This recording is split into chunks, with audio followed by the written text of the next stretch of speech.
तो वापस स्वागत है आपका इस नए वीडियो में। पहले वीडियो में यानी 2017 के पार्ट 1 वीडियो में हमने 1 से लेकर के 14 तक के क्वेश्चन को सॉल्व किया था और इस वीडियो में हम लोग क्वेश्चन नंबर 15 से क्वेश्चन नंबर 28 तक को सॉल्व करेंगे। पहली वीडियो काफी कॉन्सेप्चुअलाइज वीडियो थी क्योंकि जितने क्वेश्चन हमने उसमें बनाए हैं वो सब के सब कॉन्सेप्ट के बेस पर ही क्वेश्चन बने हैं, अन्यथा सॉल्यूशन अगर फॉर्मुलेटिक होता तो शायद क्वेश्चन नहीं बन पाते। और जितने अच्छे से हमने उसमें डील किया है, आप जा करके अगर आप 2017 का पार्ट 1 वीडियो नहीं देखे हैं तो आप जा करके उसको पहले देखें और फिर इस वीडियो को देखेंगे तो आपको बातें समझ आएंगी और ये भी समझ आएगा कि कितने नंबर क्वेश्चन तक हमने उसमें बात किया है और उसके बाद इसमें कितने नंबर क्वेश्चन से शुरू करने वाले हैं। तो चलिए शुरू करते हैं। और आपको मालूम ही है कि इस चैनल पे इससे पहले नेम रिएक्शन सीरीज खत्म हो चुका है बोर्ड लेवल के मद्देनजर से। उसके बाद क्वेश्चन बैंक सीरीज जो चल रहा है उसमें ऑब्जेक्टिव का कॉन्सेप्ट हर क्वेश्चन को अच्छे से डील करके हमने बताने की कोशिश की है। 2009 से 2017 तक का वीडियो अपलोड हो चुका है, केवल 18, 19 और 20 बाकी है। तो विश्वास है कि आपको सब के सब वीडियो काफी पसंद आए होंगे। अगर आप पहली बार इस चैनल पे आए हैं तो आप ये जान लीजिए कि क्वेश्चन बैंक सीरीज 2009, 10, 11, 12, 13, 14, 15, 16, 17 तक हो चुका है। आप पहली बार आए हैं तो 9 देख लें, फिर 10 देखें, फिर 11 देखें, फिर 12 देखें, 13, 14, 15, 16, 17 तक देखें। इससे आपके कॉन्सेप्ट भी क्लियर होंगे और एग्जाम में काफी ज्यादा हेल्पफुल होने वाला है आप ही के लिए, क्योंकि लगभग 30 से 40% क्वेश्चन ऑब्जेक्टिव के और सब्जेक्टिव के क्वेश्चन बैंक से ही पूछे जाते हैं। और एक और अपडेट आपको बताता हूं कि 20 तारीख से सब्जेक्टिव क्वेश्चन भी इसी चैनल पे अपलोड होने शुरू हो जाएंगे। 20 तारीख से सब्जेक्टिव क्वेश्चन भी अपलोड होने शुरू हो जाएंगे। तो चलिए हम स्टार्ट करते हैं। पहले क्वेश्चन को लिखते हैं और देखते हैं कि इस पार्ट 2 वाले में कितने नंबर क्वेश्चन से डील करेंगे। 15 नंबर क्वेश्चन से, और 15 नंबर क्वेश्चन को हम लिखने जा रहे हैं। तो चलिए कॉपी पेन लेकर के बिल्कुल तैयार हो जाइए और फिर बगैर कॉपी पेन लिए आप वीडियो ना देखें तो बेहतर है, क्योंकि टाइम जाया करने से कोई फायदा नहीं है। अगर आए हैं वीडियो देखने तो आप कॉपी पेन लेकर के बैठे और पूरा वीडियो देखें, आधा अधूरा वीडियो बिल्कुल ना देखें, इससे आपको नुकसान होने वाला है। यह समझ अभी तो नहीं आएगी, बाद में आपको समझ आएगी कि आपको क्या नुकसान होने वाला है, क्योंकि जैसे आप एग्जाम दीजिएगा तब आपको समझ आएगा कि काश कि हम पढ़ लिए होते, पूरा लिख लिए होते, थोड़ा प्रैक्टिस हो गया होता, एग्जाम हॉल में अच्छे से लिख के आए होते। तो यह फायदा है और नुकसान है। तो चलिए हम लोग पहले क्वेश्चन को लिखते हैं और 15 नंबर क्वेश्चन यानी पहले क्वेश्चन को लिख करके और उसको सॉल्व करते हैं। तो चलिए सवालों के शहर में हम लोग आ चुके हैं और पहले क्वेश्चन को देखते हैं कि पहला क्वेश्चन क्या है। देखिए कहता है K3CrOX3, OX का मतलब ऑक्सिलेटो आयन होता है और ये एक बाइडेंटेट लिगेंड है। बाइडेंटेट लिगेंड वैसे लिगेंड होते हैं जो 2 electron pair central metal atom या आयन को डोनेट करते हैं। तो कह रहा है K3CrOX3 में Cr यानी क्रोमियम का कोऑर्डिनेशन नंबर यानी कि समन्वय संख्या या उप सह संयोजन संख्या क्या होगा। ऑप्शन है आपके पास 6, 5, 4 और 3। तो देखिए कोऑर्डिनेशन नंबर निकालते कैसे हैं। कोऑर्डिनेशन नंबर का अगर डिफिनेशन बोलते हैं तो कहते हैं कि किसी सेंट्रल मेटल एटम या आयन के बगल में स्मॉल ब्रैकेट में मौजूद टोटल लिगेंड की संख्या को कोऑर्डिनेशन नंबर कहते हैं। टोटल लिगेंड के नंबर को कोऑर्डिनेशन नंबर कहते हैं। लेकिन यह डिफिनेशन बिल्कुल गलत हो जाता है जब हम सवालों को जब सॉल्व करते हैं तो बिल्कुल गलत हो जाता है। तो कोऑर्डिनेशन नंबर का फॉर्मूला क्या होता है। C का मतलब कोऑर्डिनेशन, N का मतलब नंबर। तो कोऑर्डिनेशन नंबर का फॉर्मूला होता है कि number of ligand number of ligand. Ligand क्या होते हैं? ये छोटे ब्रैकेट में कोऑर्डिनेशन स्फीयर में जो छोटे ब्रैकेट में जो भी ग्रुप मौजूद होता है, जो भी आयन मौजूद होता है, उसी को लिगेंड कहते हैं। तो फॉर्मूला है number of ligand into ligand की डेंटिसिटी, लिगेंड की डेंटिसिटी, ये इसका क्या है? फॉर्मूला है। तो देखिए number of ligand, total number of ligand, यहां क्रोमियम के पास कितने भाई? 3 है, क्योंकि OX यानी ऑक्सिलेटो की संख्या कितनी है? 3 है। और उसके बाद कर रहा है इनटू डेंटिसिटी। डेंटिसिटी क्या होती है? लिगेंड ना अलग अलग टाइप के होते हैं। लिगेंड होते हैं मोनोडेंटेट या जिसको यूनिडेंटेट भी कहा जाता है। ये क्या करता है? एक lone pair electron central metal atom या आयन को डोनेट करता है। बाइडेंटेट का मतलब होता है कि 2 lone pair electron central metal atom या आयन को डोनेट करता है। सेंट्रल मेटल एटम या आयन कौन होता है? ये क्रोमियम, इसमें क्रोमियम। एक होता है ट्राइडेंटेट, मतलब 3 लोन पेयर इलेक्ट्रॉन डोनेट करेगा। एक होता है hexadentate, 6 lone pair electron donate करेगा। एक होता है चिलेट लिगेंड। बात क्लियर हो गई? अब सुनिए, तो कोऑर्डिनेशन नंबर निकालने के लिए क्या करते हैं? नंबर ऑफ लिगेंड मतलब टोटल नंबर कितने हैं? 3 इंटू डेंटिसिटी। डेंटिसिटी किसकी? ऑक्सिलेटो आयन की। ऑक्सिलेटो आयन होता कैसा है? देखिए ये है ऑक्जेलिक एसिड। पहले हम आपको समझा देते हैं, उसके बाद ऑक्सिलेटो आयन बनाते हैं। ये है ऑक्जेलिक एसिड और ये H+ आयन के फॉर्म में जैसे ही अपना हाइड्रोजन आयन डोनेट करता है तो इसके ऊपर एक नेगेटिव, इसके ऊपर एक नेगेटिव चार्ज पैदा हो जाता है। इसी को अब ऑक्सिलेटो आयन कहते हैं। और इस ऑक्सिलेटो आयन के ऊपर देखिए 2 चार्ज मौजूद है और ये 2 लोन पेयर इलेक्ट्रॉन इस क्रोमियम को डोनेट करता है, तो इसलिए इसकी डेंटिसिटी कितनी हो जाएगी? 2 हो जाएगी। कितनी हो जाएगी? 2 हो जाएगी। आप ऑक्सिलेटो आयन को यहां लिख देते हैं, ऑक्सिलेटो आयन। ये एक बाइडेंटेट लिगेंड है। कैसा? Bidentate ligand. तो ऑक्सिलेटो आयन की डेंसिटी 2 हो गई। टोटल कोऑर्डिनेशन नंबर आपका कितना हो गया? 6। मतलब ये है कि K3CrOX3 में क्रोमियम का कोऑर्डिनेशन नंबर कितना होगा? 6 होगा। ऑप्शन चेक करते हैं। ऑप्शन नंबर ए बिल्कुल सही है, इसलिए आप इसको लिखिए। लिखना बिल्कुल नहीं छोड़िएगा क्योंकि आपको नुकसान हो जाएगा, इसलिए। तो चलिए हम लोग अब नेक्स्ट क्वेश्चन की तरफ चलते हैं। कोऑर्डिनेशन नंबर निकालने का ये फॉर्मूला है। कभी भी आप कोऑर्डिनेशन नंबर निकालने के लिए दे तो इसी फॉर्मूले का इस्तेमाल करिए। हर जगह ये फॉर्मूला लागू हो सकता है। डिफिनीशन याद करिएगा कि सेंट्रल मेटल एटम या आयन के बगल में टोटल लोन पेयर डोनेट करने वाले जितने एटम या आयन होते हैं उनकी संख्या को कोऑर्डिनेशन नंबर कहते हैं। तो भाई साहब ये गलती हो जाएगा। क्वेश्चन बनाने जब जाएंगे ना तो ये गलत हो जाएगा। हर जगह ये लागू नहीं होता, केवल यूनिडेंटेट जिसको मोनोडेंटेट कहते हैं उसके लिए लागू होता है और किसी के लिए नहीं। तो चलिए आप इसको लिखिए और फिर हम 16 नंबर क्वेश्चन की तरफ बढ़ते हैं। देखिए 16 नंबर सवाल क्या कहता है। सवाल को बिल्कुल पहले बारीकी से समझिए और फिर लिखना शुरू करिएगा। देखते हैं 16 नंबर सवाल कहता है कोबाल्ट यानी CO का इफेक्टिव एटॉमिक नंबर यानी प्रभावी परमाणु संख्या COEN twice Cl2 positive charge complex ion में क्या होगा। क्या पूछ रहा है? इफेक्टिव एटॉमिक नंबर इस COEN ट्वाइस Cl2 में क्या होगा। ऑप्शन है 27, 36, 33 और 35।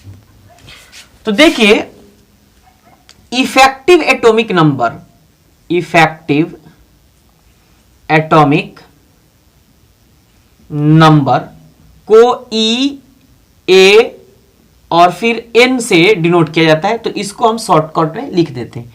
आप इनको लिख लीजिएगा इफेक्टिव एटॉमिक नंबर। अब देखिए इनको शॉर्ट फॉर्म में हम लोग लिखते हैं EAN। क्या लिखते हैं? An। इफेक्टिव एटॉमिक नंबर हमेशा सेंट्रल मेटल एटम या आयन का निकलता है, तो पूछ रहा है कोबाल्ट का, सीधा सीधा कह रहा है कोबाल्ट का। इफेक्टिव एटॉमिक नंबर ऑफ किसका? कोबाल्ट। तो एक बात बताइए, इफेक्टिव एटॉमिक नंबर निकालने का फॉर्मूला क्या होता है? फॉर्मूला होता है Z minus X plus Y. Z क्या होता है? जेड सेंट्रल मेटल एटम या आयन का परमाणु संख्या यानी एटॉमिक नंबर। एक्स उस सेंट्रल मेटल एटम या आयन का ऑक्सीडेशन स्टेट। और वाई होता है कि लिगेंड जितने electron pair central metal atom या आयन को डोनेट करता है, ये उसकी संख्या होती है। तो देखिए कोबाल्ट का निकालना है, तो कोबाल्ट का एटॉमिक नंबर कितना होता है? ये होता है 27, याद रखिएगा। एक्स क्या है? इस कोबाल्ट का ऑक्सीडेशन स्टेट। अब चेक करते हैं कितना होगा, पहले निकाल लेते हैं कोबाल्ट का। तो CO plus En into 2 plus Cl into 2 बराबर कितना? +1, क्योंकि चार्ज कितना है? +1। अब देखिए CO तो CO, En ethylene diamine, En को क्या कहते हैं? यहां लिख देते हैं, En को कहते हैं इथाइलिन डाइएमीन। Ethylene diamine. अब देखिए ये एक न्यूट्रल लिगेंड है। कैसा लिगेंड है? न्यूट्रल लिगेंड है। अब जरा चेक करिए कि इसका न्यूट्रल लिगेंड है, तो ऑक्सीडेशन नंबर कितना होगा? 0 इंटू 2 प्लस Cl का कितना होता है? -1, और 2 तो 2 गुणा कर देंगे और +1 के बराबर कर देंगे। टोटल कितना आ गया? CO plus 0 plus into minus कितना हो जाएगा? -2। तो 0 तो हटा देते हैं यहां से, चाहे रहने देते हैं, -2 बराबर +1। अब देखिए इथाइलिन डाइएमीन को हम मिटा देते हैं यहां से, और यहां चेक करते हैं तो CO और ये -2 को इधर भेज देते हैं, तो +1 और -2 यानी +2 बराबर कितना हो गया? +3। तो x का वैल्यू आ गया कितना? आ गया +3। ये आ गया +3, और फिर प्लस है, और उसके बाद y का वैल्यू क्या होता है? सेंट्रल मेटल एटम या आयन को जितना ये लिगेंड इलेक्ट्रॉन को डोनेट करता है, कितना? जितना लिगेंड इलेक्ट्रॉन को डोनेट करता है, सॉरी लिगेंड इलेक्ट्रॉन को डोनेट करता है, ठीक है, तो उसकी संख्या। तो देखिए यहां लिगेंड 2 हैं, एक इथाइलिन डाइएमीन और एक क्लोराइडो। तो En यानी इथाइलिन डाइएमीन की संख्या कितनी है? 2, और वह कितना इलेक्ट्रॉन पेयर डोनेट करता है? तो 2। तो 2 इलेक्ट्रॉन पेयर का मतलब हुआ कि 2 पेयर मतलब टोटल हो गए 4 इलेक्ट्रॉन, तो 4। ये इथाइलिन डाइएमीन का हुआ। अच्छा, अब क्लोरीन का है, तो क्लोरीन एक बार में एक इलेक्ट्रॉन पेयर डोनेट करता है, तो 2 बार में कितना करेगा? 2 दूना 4, तो 2 गुणे 2। क्लियर हो गया? इनको अब मिटा देते हैं। कोबाल्ट का ऑक्सीडेशन स्टेट कितना आया था? +3। इनको हम मिटा देते हैं, आप लोग लिख लिए होंगे। अब देखिए आगे बढ़ते हैं, तो कितना होगा? 27, तो 27 माइनस और प्लस -3 प्लस 2 चौका 8 और 2 दूना का 4, तो ये हो गया 27 और -3 कितना हो जाएगा? 24, और फिर 8 और 4 12, तो टोटल हो गया कितना? 36।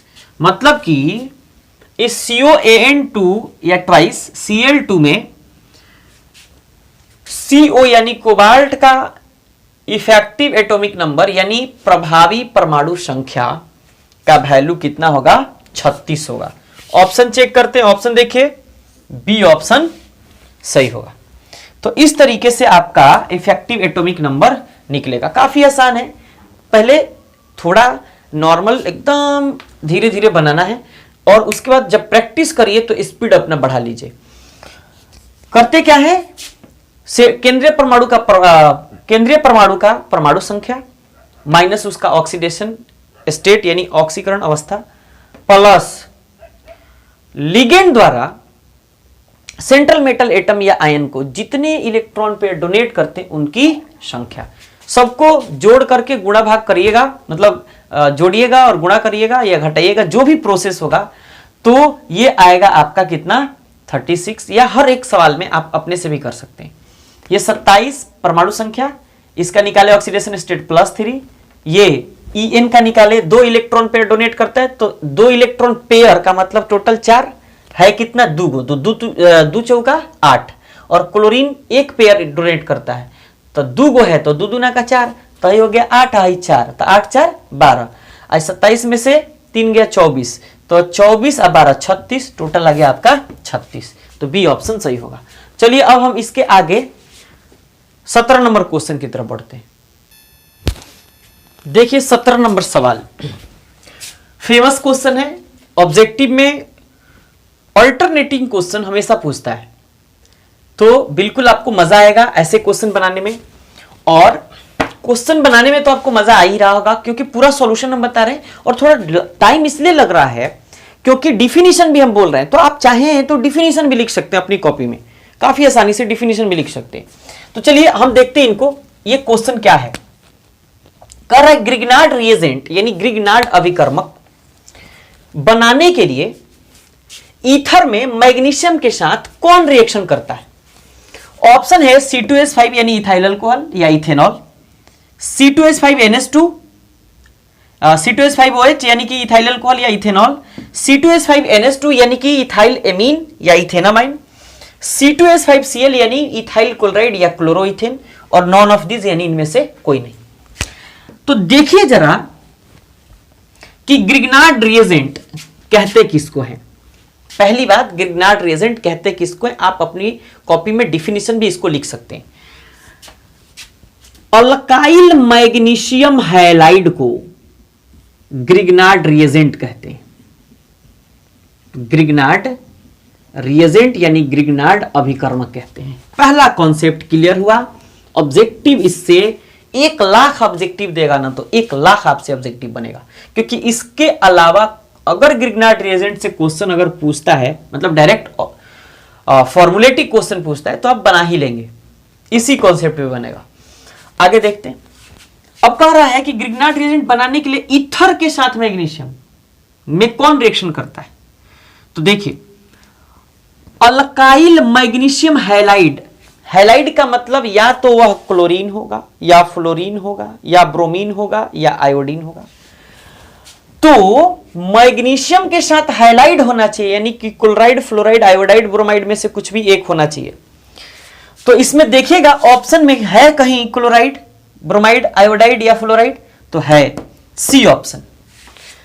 तो सी ऑप्शन इसका सही आंसर होगा। आप ऐसे भी बना सकते हैं, बन गया आपका सवाल, लेकिन थोड़ा और डिफाइन करते हैं।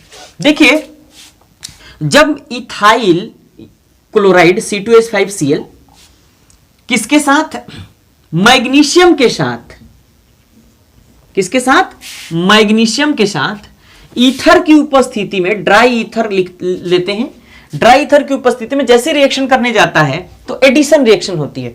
जैसे एडिशन रिएक्शन होती है तो होती क्या है, C2H5 फिर मैग्नीशियम और फिर क्लोराइड। तो देखिए, ये कहे थे ना हम अल्काइल, तो अल्काइल की जगह है इथाइल, तो नाम क्या हो जाता है इसका, कहता है इथाइल, फिर कहता है मैग्नीशियम और फिर कहता है क्लोराइड।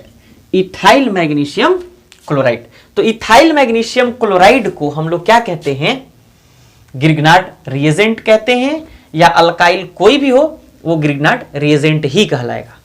इस केस में अल्काइल कोई भी हो, magnesium chloride, magnesium fluoride, magnesium iodide, कुछ भी हो, तो वो ग्रिग्नार्ड रिएजेंट कहलाएगा। तो आपको समझ आ गया होगा, ये केमिकल रिएक्शन है जिसको हम लोग इसमें इसको हम लोग इथाइल क्लोराइड कहते हैं, बार बार हमने बोला भी है। तो इथाइल क्लोराइड मैग्नीशियम से ड्राई ईथर की उपस्थिति में रिएक्शन करता है, तो इथाइल मैग्नीशियम क्लोराइड का निर्माण होता है, और इस रिएक्शन को ग्रिग्नार्ड रिएक्शन भी कहा जाता है। नेम रिएक्शन का पूरा प्लेलिस्ट आपको मिल जाएगा। Name reaction Vivo chemistry search करिएगा, पूरा प्लेलिस्ट आ जाएगा आपको, तो वहां से भी आप चेकआउट कर सकते हैं। तो चलिए, ये आपका ग्रिग्नार्ड रिएजेंट रहा। अब हम लोग 18 नंबर क्वेश्चन की तरफ बढ़ते हैं। और ग्रिग्नार्ड रिएजेंट का मतलब क्या? Alkyl magnesium halide. हैलाइड का मतलब क्या?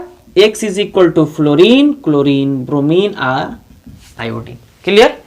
चलिए 18 नंबर क्वेश्चन की तरफ बढ़ते हैं। चलिए अगला सवाल। अगला सवाल क्या है? कहता है प्राइमरी, सेकेंडरी, टर्शियरी, यानी कि 1 डिग्री, 2 डिग्री, 3 डिग्री, जिसको प्राइमरी, सेकेंडरी, टर्शियरी कहते हैं, अल्कोहल की जांच यानी टेस्ट किससे किया जाता है? ऑप्शन क्या है? Oxidation test, Lucas reagent test, Victor Meyer test, all of this, यानी इनमें से सभी। तो जब भी अल्कोहल का जांच होगा तो हमेशा oxidation test, Lucas reagent test और Victor Meyer test, hot copper test, सबकी बात कर लेते हैं। Oxidation test, Lucas reagent test, Victor Meyer test, और इसके आगे एक और लिख देते हैं अपनी तरफ से, हॉट कॉपर टेस्ट। क्या कहते हैं? Hot copper test. ये 4 तरीके के टेस्ट होते हैं प्राइमरी, सेकेंडरी और टर्शियरी अल्कोहल की जांच करने के लिए और अंतर बताने के लिए। इस प्रोसेस के द्वारा काफी आसानी से हम लोग अंतर भी बता सकते हैं। तो इसलिए ये सब के सब ऑप्शन सही हैं। तो इसका ऑप्शन क्या होगा? डी, यानी 4 नंबर ऑप्शन सही होगा। इसको लिख लीजिएगा, इसको भी इंक्लूड कर लीजिएगा, हॉट कॉपर टेस्ट मतलब यहां लिखिएगा कि अल्कोहल का जांच हॉट कॉपर टेस्ट के द्वारा, ऑक्सीडेशन टेस्ट के द्वारा यानी ऑक्सीकरण टेस्ट के द्वारा, ल्यूकास रिएजेंट यानी ल्यूकास अभिकर्मक जांच के द्वारा, टेस्ट के द्वारा, विक्टर मेयर टेस्ट के द्वारा किया जाता है। आप ऐसे लिख लीजिएगा अपनी कॉपी में, और डी ऑप्शन इसका सही होगा। क्लियर? चलिए आगे बढ़ते हैं। 19 नंबर सवाल क्या है? ये देखिए, ऑर्गेनिक के क्वेश्चन जितने होते हैं थोड़े से वास्ट, मतलब आपको समझ में आएंगे, लेकिन है नहीं, काफी आसानी से आप बना पाएंगे। देखते चलिए बस और लिखते चलिए। क्या कर रहा है? 19 नंबर है, ethyl acetate and methyl magnesium bromide reaction करके क्या बनाते हैं? तो रिएक्शन की बात हो रही है। ऑप्शन में कर रहा है secondary alcohol, tertiary alcohol, primary alcohol और कार्बोक्सिलिक एसिड। रिएक्शन की बात हो रही है इथाइल एसीटेट। ये इथाइल एसीटेट सबसे पहले हम लिखते हैं, ये हो गया इथाइल और ये हो गया आपका एसीटेट। क्या हो गया? Ethyl acetate. अब जरा देखिए, इथाइल एसीटेट तो आपने लिख लिया, इसको क्या कहेंगे? Ethyl acetate. किसके साथ रिएक्शन करता है? मिथाइल मैग्नीशियम ब्रोमाइड के साथ। ये ना एक्सेस दीजिएगा, मतलब अधिक मात्रा में दीजिएगा तभी रिएक्शन होता है। H2O के प्रेजेंस में रिएक्शन होती है। तो ऐसे तो नहीं लिखा है H2O के प्रेजेंस में, लेकिन होती है। H2O के प्रेजेंस में ही ये रिएक्शन होती है। तो जैसी रिएक्शन शुरू होती है तो ये बनाता क्या है? ये बनाता है आपका टर्सरी अल्कोहल। क्या बनाता है? नाम क्या हो जाएगा इसका? क्या कहेंगे? 1 2 3, तो कहेंगे 2 मिथाइल, और उसके बाद प्रोपेन 2 ऑल। और ये कैसा अल्कोहल है? 3 डिग्री, यानी कि tertiary butyl alcohol. Common name के थ्रू टर्शियरी ब्यूटाइल अल्कोहल भी कहा जा सकता है। मतलब ये टर्शियरी अल्कोहल है। कैसा अल्कोहल है? टर्शियरी, क्योंकि आप देखिए ये हाइड्रोक्सी ग्रुप टर्शियरी कार्बन से जुड़ा है। क्लियर? तो ये टर्शियरी अल्कोहल है। ऑप्शन चेक करते हैं, ऑप्शन बी ऑप्शन सही होगा। काफी आसान है। Ethyl acetate methyl magnesium bromide से रिएक्शन करेगा और फिर क्या बनाएगा? टर्शियरी ब्यूटाइल अल्कोहल, यानी कि टर्शियरी अल्कोहल बनाएगा, और ये आपका बी ऑप्शन सही होगा। चलिए 20 नंबर क्वेश्चन की तरफ आगे बढ़ते हैं। देखिए, कार्बोनिल ग्रुप में कार्बन होता है क्या होता है, कैसे होता है? देखिए ऑप्शन क्या कहता है? sp हाइब्रिडाइज्ड होता है कि sp2 कि sp3 कि dsp2? समझ गए? सबसे पहला सवाल यह है कि ये कार्बोनिल ग्रुप होता क्या है। तो देखिए, ये है कार्बोनिल ग्रुप, जिसको हम लोग कीटोन का फंक्शनल ग्रुप भी कहते हैं। और इसमें पूछ रहा है कि इस कार्बन का हाइब्रिडाइजेशन क्या होगा। तो देखिए, हाइब्रिडाइजेशन के ऊपर, ऑर्गेनिक हाइब्रिडाइजेशन के ऊपर स्पेशली हमने एक वीडियो बना रखा है, जाकर के अगर आप देखना चाहते हैं तो सर्च करिएगा हाइब्रिडाइजेशन विवो केमिस्ट्री, आ जाएगा, चेक करिएगा। बहुत आसानी से उसमें ट्रिक हमने बता रखा है और आसान ट्रिक है, सभी क्वेश्चन बन जाएंगे। ऑर्गेनिक हाइब्रिडाइजेशन की दुनिया का कोई भी क्वेश्चन दे देना, बना लीजिएगा, बना लीजिएगा, एक दो एक्सेप्शनल छोड़कर। बस देखिए,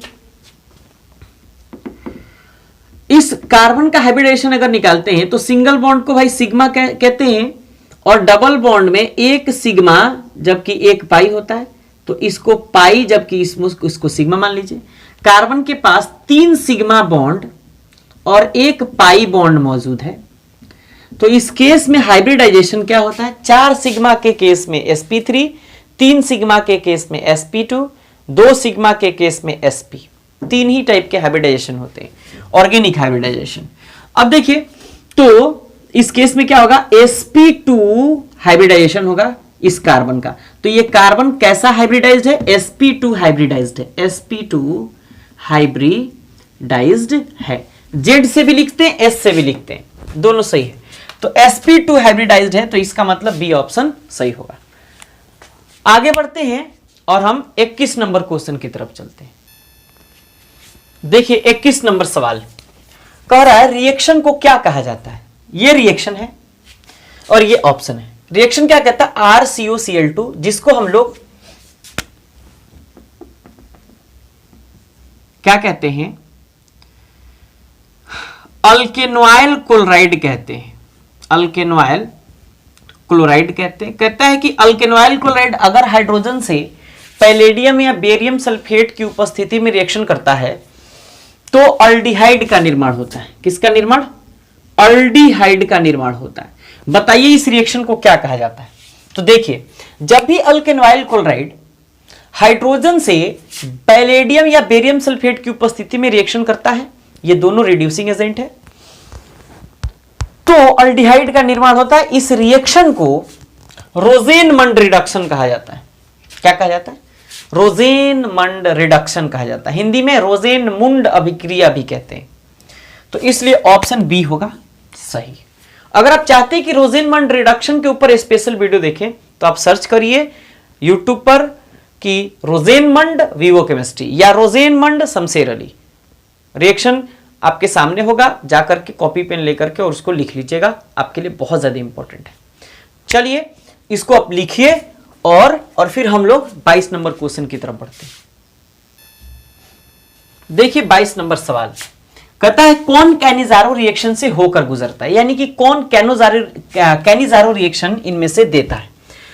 तो कैनिजारो रिएक्शन का कॉन्सेप्ट कहता है कि कैनिजारो रिएक्शन वही ऑर्गेनिक कंपाउंड या वही अल्डिहाइड देता है जिसके पास अल्फा हाइड्रोजन मौजूद नहीं होते हैं, जिसके पास अल्फा हाइड्रोजन मौजूद नहीं होते हैं। तो जरा देखिए ऑप्शन क्या क्या कह रहा है। पहला है एसिटल्डिहाइड, इसको थोड़ा स्ट्रक्चरल फॉर्म में लिखते हैं, ये एसिटल्डिहाइड। कार्बोनिल ग्रुप के बगल वाले कार्बन को अल्फा कार्बन कहते हैं और अल्फा कार्बन से जुड़े हाइड्रोजन को अल्फा हाइड्रोजन कहते हैं। तो इसमें अल्फा हाइड्रोजन की संख्या कितनी है? 3 है। इसमें चेक करते हैं, ये प्रोपायोनल्डिहाइड CH3C H2C double bond O और फिर H। इसमें अल्फा हाइड्रोजन चेक करिए, इस कार्बन को अल्फा कार्बन कहेंगे और इस हाइड्रोजन को अल्फा हाइड्रोजन। तो अल्फा हाइड्रोजन की संख्या कितनी हो जाएगी? 2, क्योंकि हाइड्रोजन 2 है। यहां चेक करिए CH3 ट्वाइस और CH, मतलब CH ऐसे CH3 फिर CH3 और फिर C डबल बॉन्ड O और फिर H।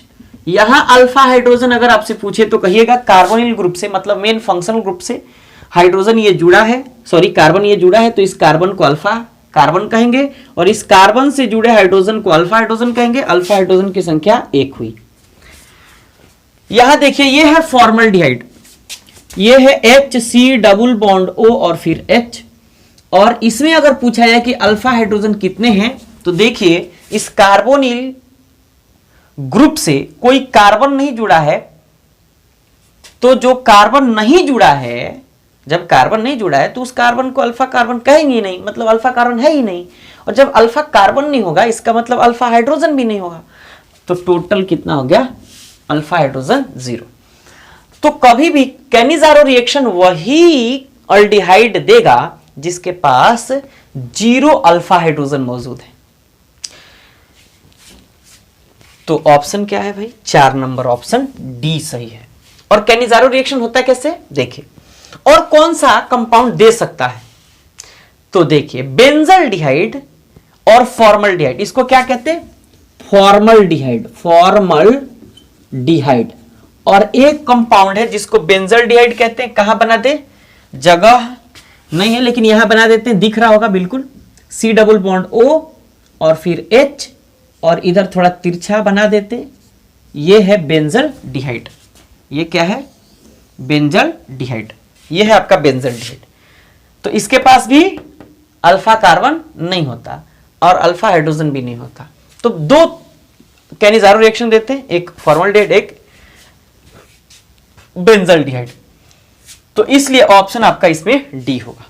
अगर कैनिजारो रिएक्शन के ऊपर पूरा वीडियो देखना चाहते हैं फिर सर्च करिए यूट्यूब पर कैनिजारो रिएक्शन शमशेर अली, आ जाएगा। आप वहां जाकर के अच्छे तरीके से वीडियो को देखिए और फिर उसको लिख भी लीजिएगा।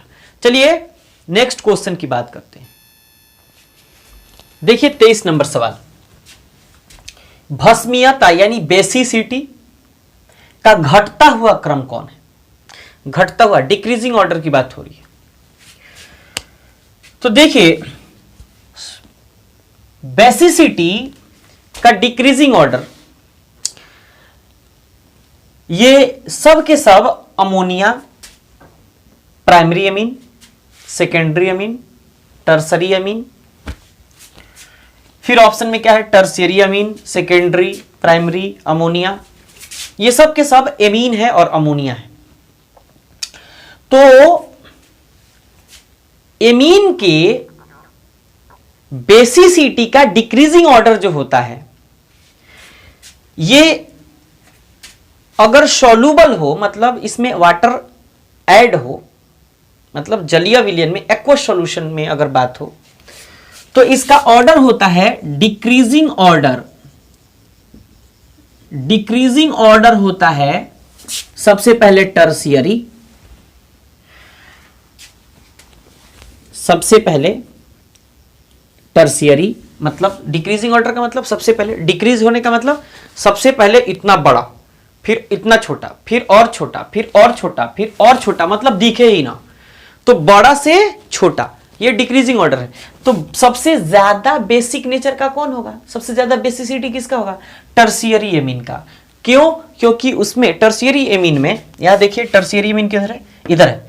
टर्शियरी एमीन में 3 अल्काइल ग्रुप जुड़े हैं और 3 alkyl group plus I effect ज्यादा देते हैं, और जैसे ही ज्यादा देते हैं तो इलेक्ट्रॉन की डेंसिटी नाइट्रोजन एटम पर बढ़ जाती है, और नाइट्रोजन एटम पर जैसे ही बढ़ती है तो नाइट्रोजन के पास ऑलरेडी एक लोन पेयर मौजूद होता है, और भी ज्यादा से ज्यादा अल्काइल ग्रुप जब उसको इलेक्ट्रॉन पेयर डोनेट कर देता है तो नाइट्रोजन एटम अपने पास मौजूद इलेक्ट्रॉन को और किसी को देना शुरू कर देता है।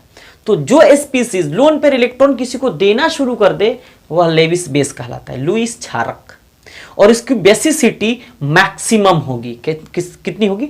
मैक्सिमम, मतलब बहुत ज्यादा होगी। जितना अल्काइल ग्रुप होगा उतना ही ज्यादा उसकी बेसिसिटी होगी, क्षारकता होगी, यानी भस्मीयता होगी।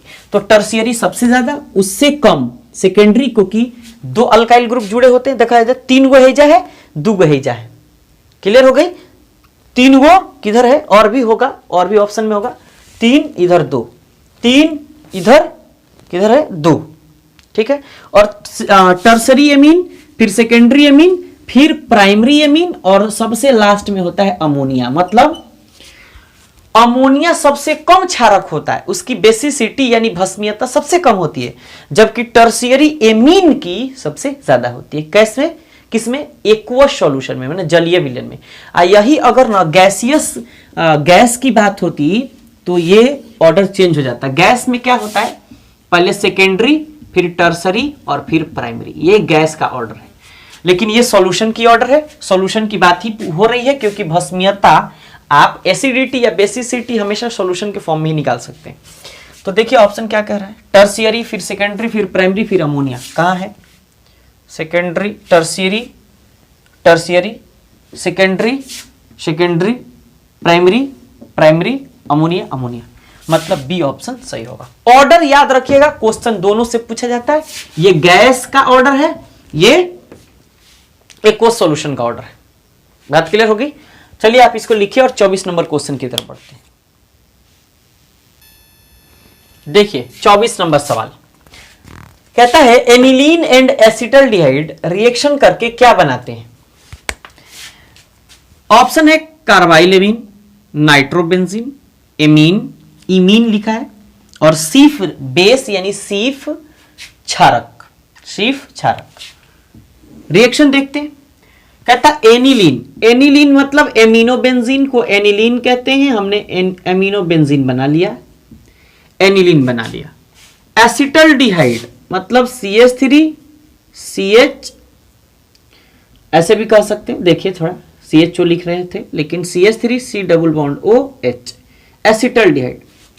रिएक्शन जब करता है तो क्या बनाता है? देखिए ये बनाता है नाइट्रोजन, डबल बॉन्ड C,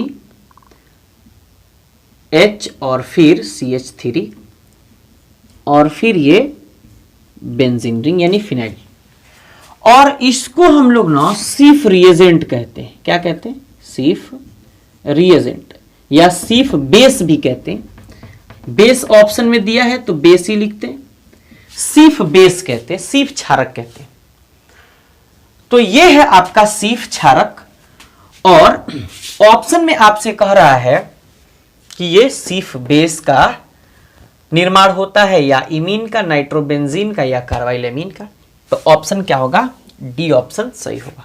मतलब एनिलीन एसिटल्डिहाइड से रिएक्शन किया तो सीफ बेस यानी सीफ क्षारक का निर्माण किया। किसका किया? सीफ क्षारक का निर्माण किया। तो आगे बढ़े, अब हम लोग 25 नंबर क्वेश्चन की तरफ बढ़ते हैं और फिर देखते हैं 25 नंबर क्वेश्चन क्या। देखिए 25 नंबर सवाल है, निम्न शुगर में सबसे ज्यादा मीठा कौन होता है?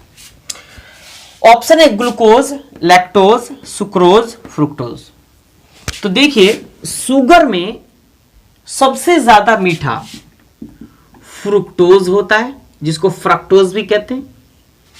उससे थोड़ा कम मीठा सुक्रोज होता है, उससे थोड़ा कम मीठा ग्लूकोज होता है, और सबसे कम लैक्टोज होता है। ये नेचुरल की बात हो रही है। तो सुक्रोज तो आमतौर पर आर्टिफिशियल भी बनाए जाते हैं। भारत में खपत के मामले में सबसे ज्यादा सुक्रोज यानी चीनी भारत में ही खपत होता है। लेकिन प्रति व्यक्ति की अगर बात की जाती है तो ब्राजील में सबसे ज्यादा चीनी की खपत होती है, सबसे ज्यादा। ऑर्डर तो हमने लिख दिया, ऑर्डर बहुत आपको काम देगा, आप इसको लिख लीजिएगा, क्योंकि ये क्वेश्चन BHU 1997 मतलब 1997 में BHU के एंट्रेंस एग्जाम में भी क्वेश्चन पूछा गया है और आपके बिहार बोर्ड में भी क्वेश्चन पूछा गया है। तो देखिए भाई क्वेश्चन का लेवल बहुत तगड़ा है। अगर हम ऐसे ढूंढे ना कि किस किस साल में ये क्वेश्चन पूछा गया है, तो बहुत सारे ऐसे सवाल हैं जो BHU और एम्स के सवाल आपके बिहार बोर्ड के एग्जाम में पूछा जा रहा है। तो इसलिए आप अपने आप को, अगर आप क्वेश्चन बना पा रहे हैं तो अपने आप को बिल्कुल कमजोर नहीं समझना है, आप बहुत तगड़े हैं। समझ गए? देखिए तो फ्रुक्टोज सबसे ज्यादा मीठा होता है, चीकू आपने खाया होगा, बहुत ज्यादा मीठा होता है। तो ये फ्रुक्टोज आंसर सही होगा। ऑर्डर हमने लिख दिया है, आप मिला लीजिएगा, ये सबसे ज्यादा मीठा, वो सबसे कम मीठा। आगे चलिए 26 नंबर सवाल की तरफ। देखिए यहां तक तो हम लोग क्वेश्चन बना के आ चुके हैं। अगर आपको कोई डाउट हो तो आप कमेंट जरूर करिए। आप लोग कमेंट करते नहीं हैं, कमेंट जरूर करिए अगर डाउट हो तो। अगर डाउट नहीं हो तो, अच्छा लग रहा हो तो अपनी फीलिंग भी शेयर कर सकते हैं कि आपको कैसा लग रहा है। और अगर आप इस चैनल पे नए हैं तो चैनल को सब्सक्राइब करके बेल आइकन को जरूर प्रेस कर दीजिएगा, क्योंकि मेहनत हम कर रहे हैं आप ही के लिए। और आपका केवल एक टच रेड बटन पे और एक टच बेल आइकन पे करने पर थोड़ी हमको भी खुशी मिलती है। इससे आपका कुछ नहीं जाएगा, ये फ्री है, बिल्कुल फ्री ऑफ कॉस्ट। देखिए एंजाइम क्या है, तो एंजाइम जो होता है ये बायो कैटलिस्ट है, और जितने एंजाइम बने होते हैं उस सब के सब मैक्सिमम टू मैक्सिमम 99.9999% केस में वो प्रोटीन होता है। क्या होता है? प्रोटीन। तो ऑप्शन देखिए, कार्बोहाइड्रेट, लिपिड्स, प्रोटीन और नॉन। कार्बोहाइड्रेट, लिपिड्स, प्रोटीन और नॉन, तो प्रोटीन आंसर सही होगा। चलिए 27 नंबर क्वेश्चन की तरफ बढ़ते हैं। इनको लिखिए और फिर 27 नंबर देखते हैं। इस वीडियो का सेकेंड लास्ट सवाल है। कह रहा है नेचुरल रबर यानी प्राकृतिक रबर किसका पॉलीमर है, यानी किसका बहुलक है। कह रहा है स्टाइरीन, तो स्टाइरीन तो नेचुरल रबर का बिल्कुल बहुलक नहीं है, यह सिंथेटिक रबर का बहुलक है। यह सिंथेटिक। आइसोप्रीन ये नेचुरल रबर, तो आइसोप्रीन इसका सही आंसर होगा। क्लोरोप्रीन सिंथेटिक है, ब्यूटाडाइन सिंथेटिक है। अब जरा देखिए ये आइसोप्रीन होता क्या है। ये आइसोप्रीन 2-मिथाइल ब्यूटाडाइइन, 2-मिथाइल ब्यूटाडाइइन को आइसोप्रीन कहा जाता है, आइसोप्रीन कहा जाता है। इसका आईयूपीएसी नाम क्या है? 2-मिथाइल 1 2 3 4, तो कह सकते हैं आईयूपीएसी 2-मिथाइल 1,3, 4 कार्बन है तो ब्यूट, और डबल बॉन्ड है तो ब्यूटा, और कितना है तो 2 है तो डाई, और डबल बॉन्ड का सफिक्स क्या होता है? इन, ब्यूटाडाइइन। इसको ऐसे भी कह सकते हैं 2-मिथाइल ब्यूटेन 1,2 डाइइन, ऐसे भी कह सकते हैं, या ब्यूट 1,2 डाइइन, 1,3 डाइइन। अब देखिए जब इसका पॉलीमराइजेशन किया जाता है, क्या किया जाता है? पॉलीमराइजेशन किया जाता है। तो पॉलीमराइजेशन करने के बाद n मॉलिक्यूल, कितने molecule? n molecule CH2, C, यहां H होगा, H, C, CH3, और फिर यहां सिंगल बॉन्ड CH2, और फिर इधर n मॉलिक्यूल इसके आइसोप्रीन के, किसके? आइसोप्रीन के n मॉलिक्यूल प्राप्त होते हैं, जिसको पॉली आइसोप्रीन कहा जाता है। और यही ना नेचुरल रबर होता है। क्या होता है? नेचुरल रबर होता है। बात क्लियर हो गई होगी। आप ऑर्गेनिक बेशक नहीं पढ़ के आए होंगे, लेकिन अगर हमारा लेक्चर देखते हैं ना केवल ऑब्जेक्टिव का, तो उससे आपकी बहुत सारी कॉन्सेप्ट क्लियर हो जाएंगी और क्वेश्चन आराम से आप बना पाइएगा। चलिए लास्ट क्वेश्चन की बात करते हैं। देखिए इस वीडियो का लास्ट सवाल, लास्ट सवाल तो है, लेकिन आपका ये लास्ट सवाल नहीं है, बहुत सारे अभी आपको सवाल करने हैं। अगर आपका कोई एक्स्ट्रा सवाल हो तो आप कमेंट करिए। वीडियो को अभी तक लाइक नहीं किया है तो ठोको भाई, ठोको।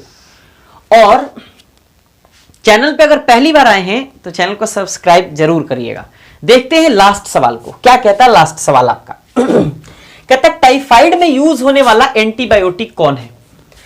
Penicillin, chloramphenicol, terramycin, sulfadiazine. तो सुनिए, माइक्रो ऑर्गेनिज्म मतलब मिट्टी से बने एंटीबायोटिक, या ऐसे भी कह सकते हो कि माइक्रो ऑर्गेनिज्म से बने एंटीबायोटिक जिसको हम लोग क्लोरामफेनिकोल कहते हैं,